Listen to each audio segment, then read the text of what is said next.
Man who is also counting. In fact, he has a countdown clock in his offices. The head coach of BYU Football, Kalani Sitake, joining us to open up our 2-hour edition of BYU Sports Nation. Thanks for dressing up, Coach. Thank you.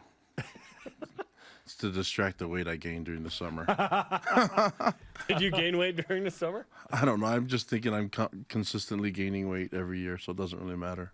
I told you my diet is the resurrection.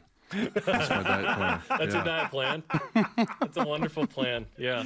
Well, so far you've done, is this your second interview of the day? This is, yeah. Okay, and, well, the third. Third already. I did Lauren earlier. Oh, yeah, web chats. Yep. Third interview of 72 today. Yeah, 72 days away. You have 72 interviews to celebrate. I'm going to say the same thing over and over again. Well, give us some fresh stuff. Yeah, I'll give you guys the good stuff. Yeah, some good stuff. We're on Watch ESPN, too. So, okay, 2019 season.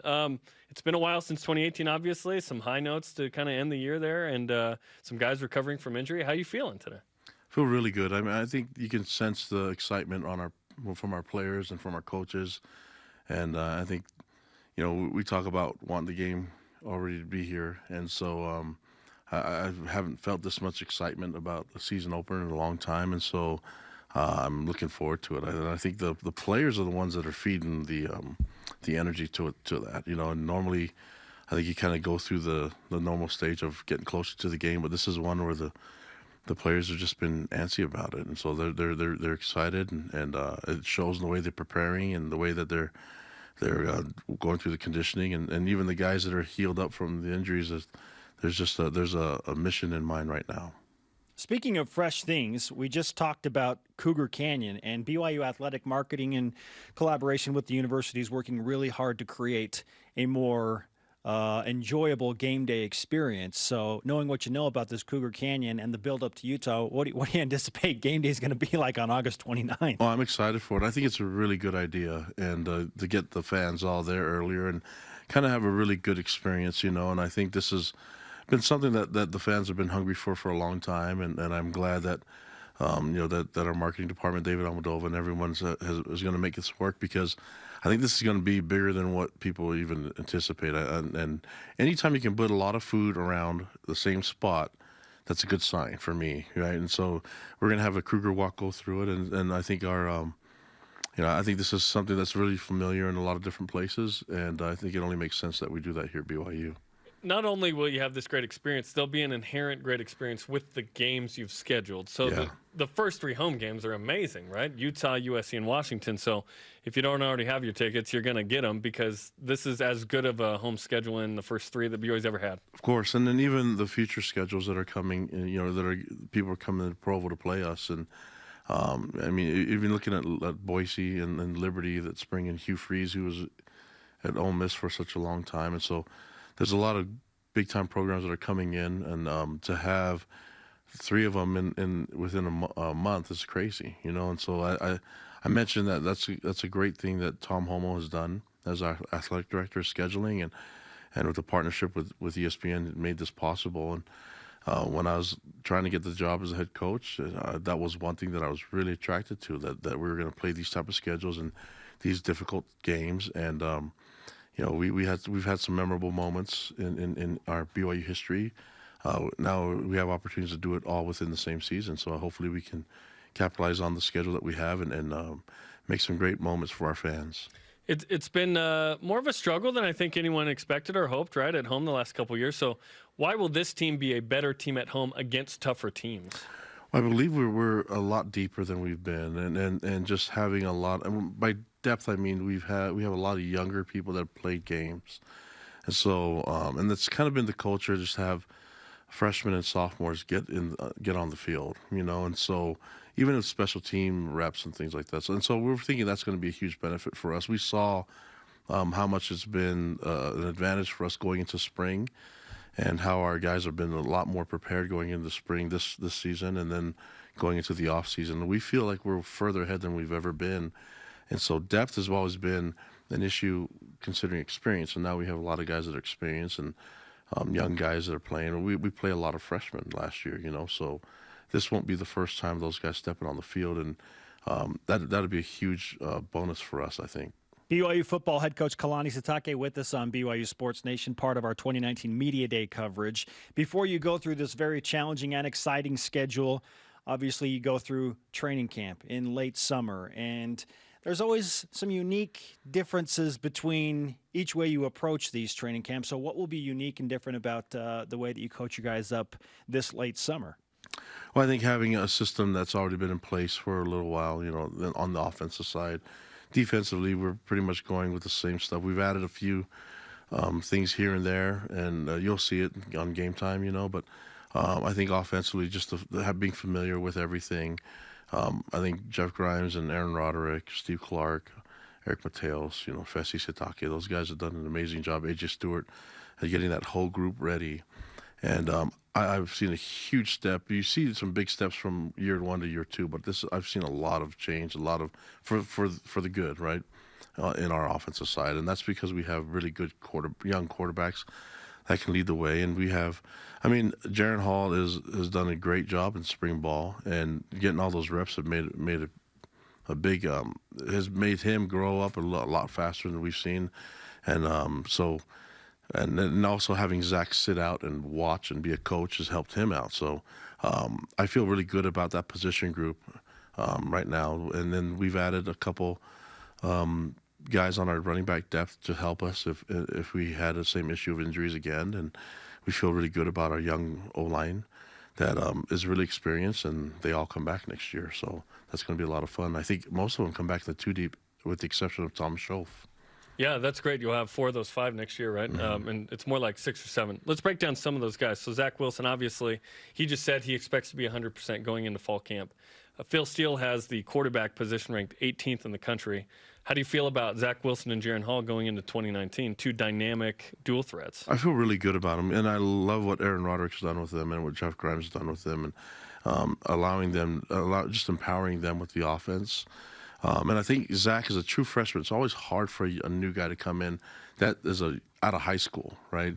And to say, hey, let's do it this way. And now he's earned that right. I think it's just what comes with the territory being a true freshman. But also Jaron is not one that's a similar situation. He's a return missionary, been around, he's competed, he won baseball games and things like that, So redshirted last year. Yeah, and even played, So we're looking forward to him being on the field and competing. But we really feel good about Beta Romney, and also feel good about Joe Critchlow in that group as well. Those 4 guys gives us a really deep group, and we feel really. You're looking at the last 9 years. The history of our quarterbacks the last 9 years has not been good. So, hopefully we don't have to use multiple quarterbacks, but we're ready just in case. And I think taking these steps and being ready in case anything happens, it's a difficult thing to do as a coach, but you have to prepare for the worst, but expect the best. Is Jaron Hall such a good athlete that you might consider using him on the field with Zach on the field?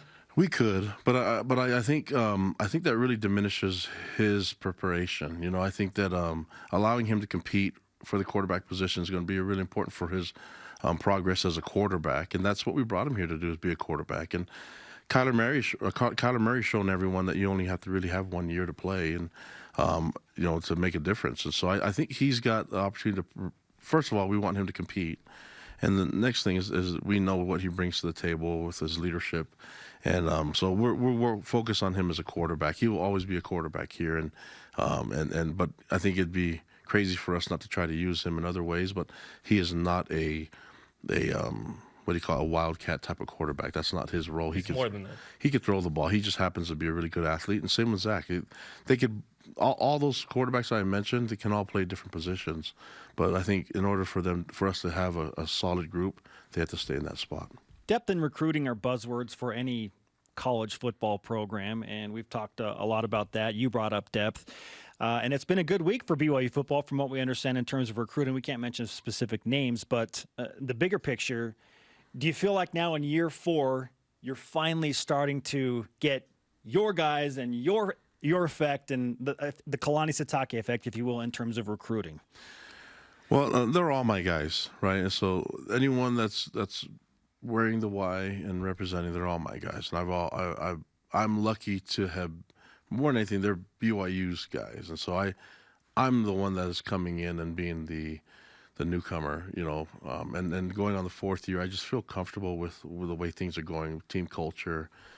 Some things just take some time for things to grasp and for other people to understand what our mission is and our culture, which is built around the concept that the church is and the school is built on, that we are disciples of Christ, and we just happen to play football, and we're going to try to represent being disciples in every part of our life, and so I think football is a really important part of a lot of people's lives, but so is being a father and a husband and a son and all those things. And for me, let's just all be great at all of it. And so we're looking forward to putting out a good season and maybe some great results and then having some really good memories. Hopefully there are a lot of those. This day, media day, you're going to be asked a lot of the same types of questions. So what's the one question you want us to ask you right now that you won't get asked today probably? Oh, the one question that I won't get asked? That you want to get asked. What do you want to talk about that you're not going to get asked? Let's just do it right now. I don't know. I don't know what it's going to be. BYU football or not? It's going to be maybe my food choice. For lunch? Yeah. What do you want for lunch? I don't know, but there's like I saw on my itinerary that I had to do a spicy food challenge. Really? It's a bad idea. Just so everyone should know. It's not, so I think we should avoid that one. You might have to cancel the interviews after that. I think we'll have to make Bracken Bakri do it or something. Yeah. He's up for anything. He's game for all of it. So yeah, that's. How about this? Who's the DJ during training camp? Oh gosh. Jack DeMooney is kind of he wants that title, right? Do you want to give that to Jack? I don't know. I just I'm not even really noticing the music until players start to dance, and then I think that's probably we need to go back to the 90s that they don't know. You know what I mean? 80s and 90s and stuff like that. That's our wheelhouse. Yeah. So. Shout out to Montel Jordan and Vanilla Ice. Yeah. When you were playing. You guys are making me feel old. I like all the new stuff too, Yeah. Just if any recruits are watching, I'm on, I'm hip to all of it. So, and these guys trying to Use make the me. word hip though. Come These on, guys are trying to make me look old. Kalani, it's great to talk to you. You guys Congratulations on surviving interview number 3. You've got 70-ish to go. On that spicy food Guys, challenge, man. I think Jeff Grimes said it. This is the highlight of the summer for me. So, looking forward to it. And anytime Let's hope it's not. I know I'm joking, but really, this is a chance to talk about BYU football in June. Yeah. And that means that the season is about to start, and we're 72 days away. Yep. And for a bunch of guys that are really anxious for the game, this is a great moment for us. Coach. Go Cougs. Always a pleasure. Okay, thanks, Kalani. All right, guys. Appreciate it, man. Coming up.